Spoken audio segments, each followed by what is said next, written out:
A Ucrânia realizou um ataque de drone devastador e preciso, atingindo diretamente o coração do poder militar da Rússia, destruindo uma fortaleza militar. O alvo?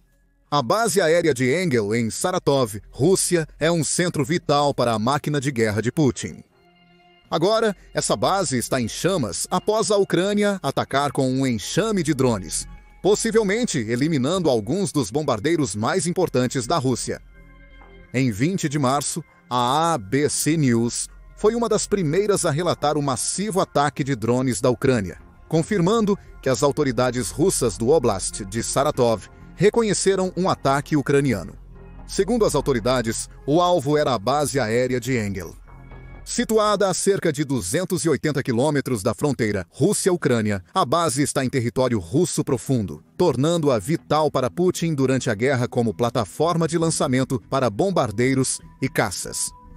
Porém, essa peça crucial da estratégia militar russa foi duramente atingida, podendo mudar tudo.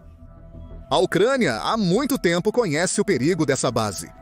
A ABC relata que a Ucrânia atingiu a base várias vezes nos últimos 3 anos, com seu ataque mais recente ocorrendo no início deste ano. Segundo a Reuters, um ataque em janeiro de 2025 atingiu e incendiou um depósito de petróleo que abastecia a base de Engels. Foi um ataque eficaz da Ucrânia. O governador de Saratov, Roman Busagin, informou que 2 bombeiros russos morreram ao tentar apagar o incêndio no depósito de petróleo.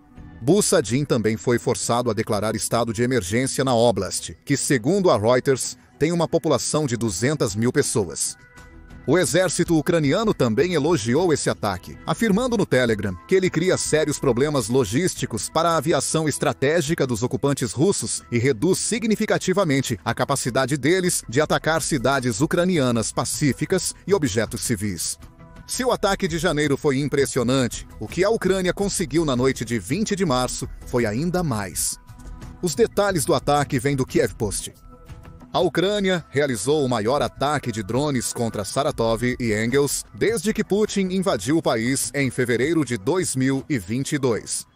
O ataque causou um incêndio na base aérea de Engels, forçando a evacuação de funcionários e civis que vivem em uma área rural próxima, de acordo com Roman Busagin. O canal Astra no Telegram também revelou imagens e alguns vídeos do ataque. As imagens sugerem que a Ucrânia atingiu com sucesso a base industrial de Engels com drones, com colunas de fumaça subindo ao céu. O mesmo se aplica a um curto vídeo, aparentemente filmado por um morador de Engels, que exibe fumaça subindo ao ar. Astra relata que detonações secundárias foram ouvidas dentro e ao redor da base aérea de Engels.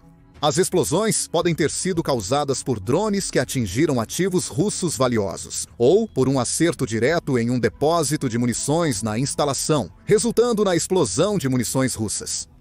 Parece que Busagin está tentando enquadrar o ataque de drone como um que visava civis antes de um alvo militar. O governador de Saratov declara que o ataque de Engels na Ucrânia danificou cerca de 30 casas na cidade, além de uma escola, um hospital e 2 creches. A mídia local compartilhou fotos do suposto hospital, com janelas estilhaçadas. De acordo com Busagin, 2 pessoas civis, incluindo uma mulher hospitalizada, ficaram feridas no ataque.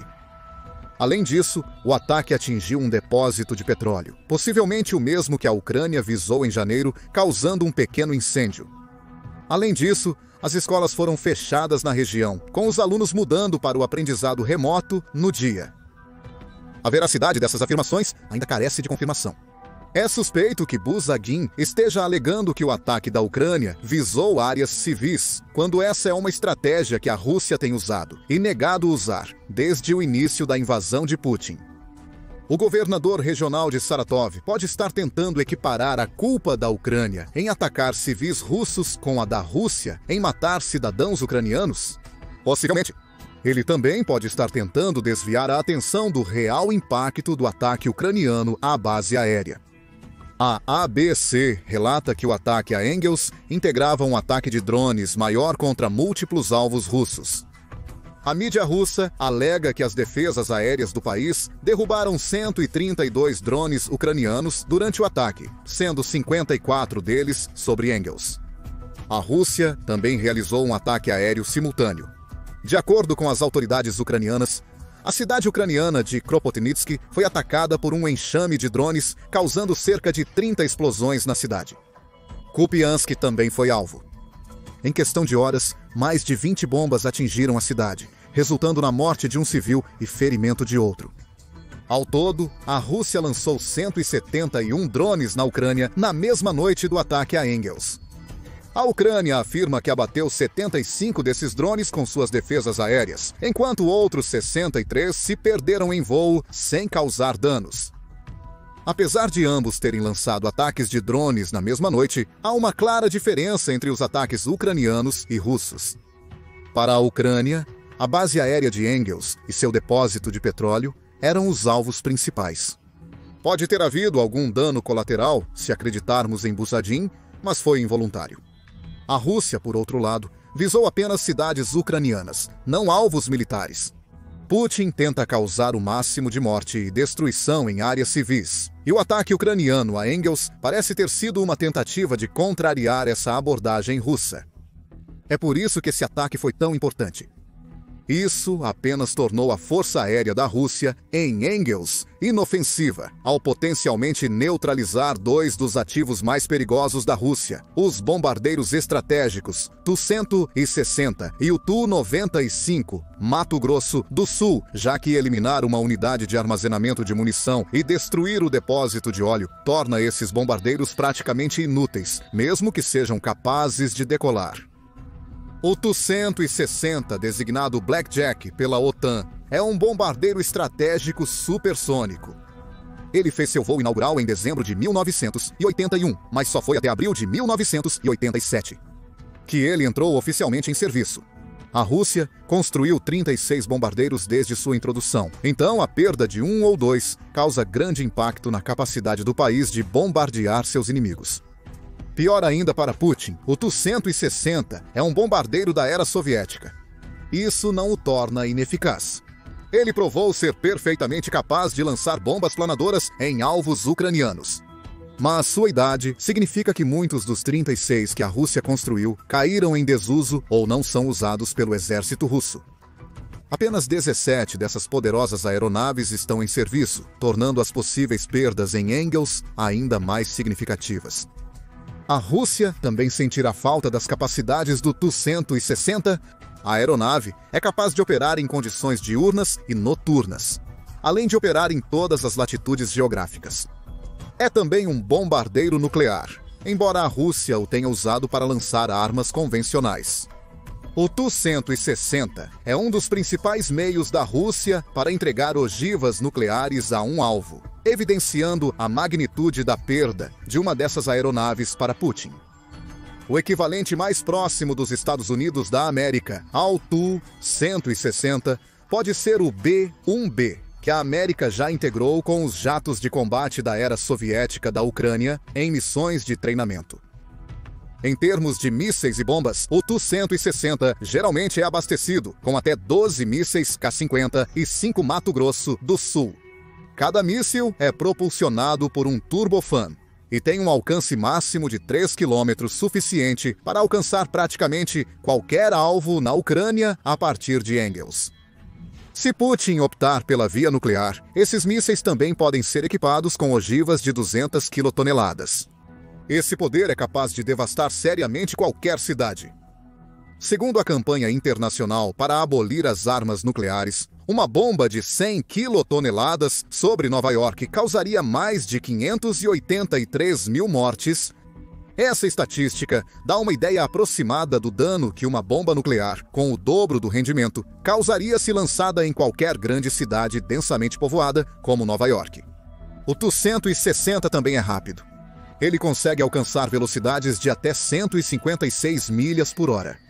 Uma vez alto o suficiente no ar, ele pode atingir uma velocidade máxima de 1.379 milhas por hora, que é pouco menos de Mach 2.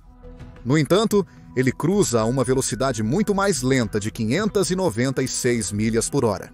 Adicione uma resistência de voo de 15 horas à mistura, e você obtém um bombardeiro estratégico de grande impacto, com longa permanência no ar e alcance suficiente através de seus mísseis para atacar qualquer alvo ucraniano.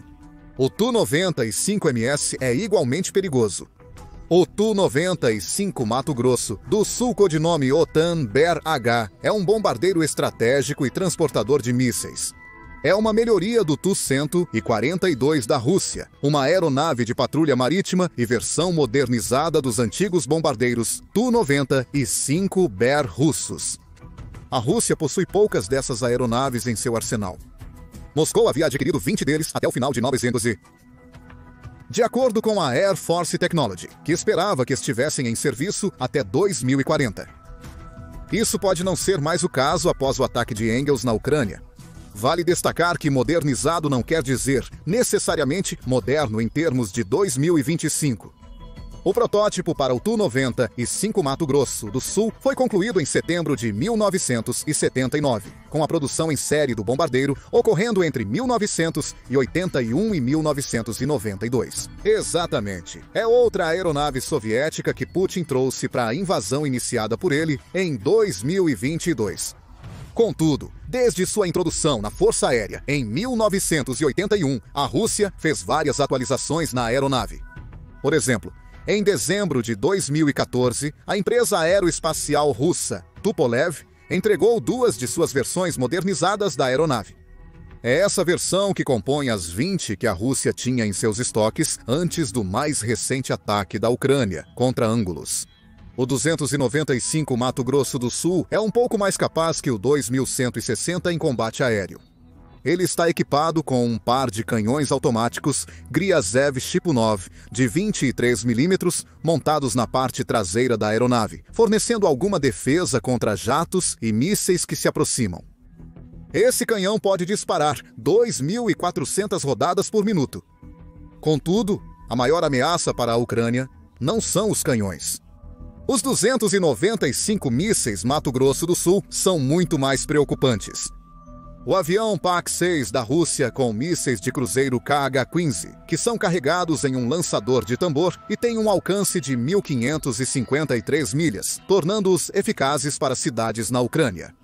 Há também uma variante do Tu-95 Mato Grosso do Sul, apelidada de Tu-95 Mato Grosso do Sul 6, que pode ser carregada com os mesmos mísseis KH-50 e 5 que o Tu-160 usa. A variante Mato Grosso do Sul 16 pode carregar até 16 desses mísseis, tornando o Tu-95 Mato Grosso do Sul uma grande ameaça. Adicione a tudo isso o Jammer SPS 160 Gerund, que está a bordo do bombardeiro. Esse Jammer, junto com os canhões traseiros, oferece proteção adicional contra ameaças aéreas, dificultando a derrubada do 295 Mato Grosso do Sul.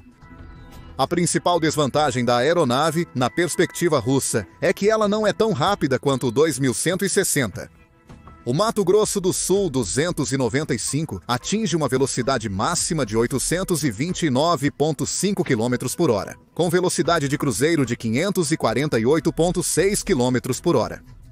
Contudo, compensa com um alcance de voo de 6.524 milhas, suficiente para o bombardeiro entrar na Ucrânia, lançar seus mísseis ou bombas e retornar à base de Engels sem reabastecimento. Pelo menos era até a Ucrânia destruir a base de Engels. Contudo, a Ucrânia não apenas imobilizou 2 dos bombardeiros russos mais letais. Ao imobilizar esses bombardeiros, também limitou a capacidade da Rússia de lançar bombas planadoras nas cidades ucranianas. A Rússia começou a usar bombas planadoras contra a Ucrânia em 2023, intensificando seu uso no ano seguinte. Apesar de primitivas, essas bombas têm se mostrado notavelmente eficazes contra as defesas aéreas ucranianas. Elas são feitas com bombas soviéticas Força Aérea Brasileira 1500 e Força Aérea Brasileira 500, pesando 1,5 tonelada e meia tonelada, respectivamente. O truque da Rússia é acoplar um kit especial de asas dobráveis a essas bombas poderosas, permitindo que sejam lançadas a centenas de milhas de distância antes de deslizarem pelo ar até atingirem o alvo. Elas não são as bombas mais precisas do mundo, O kit de asas russo possui navegação por satélite básica para mantê-las no caminho certo, mas compensa a falta de precisão com duas características. Elas são baratas e destrutivas. Cada kit de asas custa à Rússia apenas entre 20 mil e 30 mil dólares, com as bombas não custando nada, já que estão nos arsenais da Rússia. Isso significa que Putin pode alcançar um equivalente aproximado de um míssil muito mais caro com seu kit de asas. As bombas planadoras também não requerem extrema precisão. Uma única FAB-500 contém cerca de 201,1 kg de explosivos, o equivalente a aproximadamente 30 das granadas de artilharia de 152 mm da Rússia, em uma única munição. Mesmo quando as bombas planadoras não atingem seu alvo com perfeição, sua explosão é tão potente que transforma o que atingem em pouco mais que uma cratera no solo. A Rússia tem bombardeado a Ucrânia com armas aterrorizantes. Em março de 2024, quando Putin intensificou o uso dessas bombas, a Rússia lançou 3.000 contra cidades e instalações militares ucranianas. Manteve uma taxa mensal semelhante desde então. Segundo a United 24, até o final de fevereiro de 2025, a Rússia atingiu a Ucrânia com 51 mil bombas planadoras ao longo de toda a guerra, resultando em cerca de 1.416 por mês. Daniel Bell, que lidera a Missão de Monitoramento dos Direitos Humanos das Nações Unidas na Ucrânia, da Missão de Monitoramento dos Direitos Humanos das Nações Unidas na Ucrânia, diz que as bombas planadoras aéreas se tornaram uma das maiores ameaças aos civis nas cidades ao longo da linha de frente. Elas também são uma das principais razões pelas quais o número de mortos e feridos em 2024 aumentou em 30% em comparação com 2023. Não subestime o potencial letal dessas armas terríveis. A Missão de Monitoramento dos Direitos Humanos das Nações Unidas na Ucrânia diz que as bombas planadoras da Rússia mataram 360 civis ucranianos e feriram mais 1.861 apenas em 2024. Esses números triplicaram e sextuplicaram, respectivamente, em relação às baixas de 2023. Pior ainda, a United 24 diz que a produção de bombas planadoras da Rússia está em ascensão. Putin planeja aumentar a fabricação para que a Rússia produza 75 mil bombas por ano, um aumento de 50% em relação a 2024. O ataque bem-sucedido da Ucrânia à base aérea foi crucial, pois é de bases como essa que Putin lança bombas planadoras. Engels fica próximo o bastante das frentes de guerra na Ucrânia para que seus bombardeiros possam decolar e lançar essas armas aterrorizantes sem se arriscar a serem abatidos pelas defesas antiaéreas ucranianas.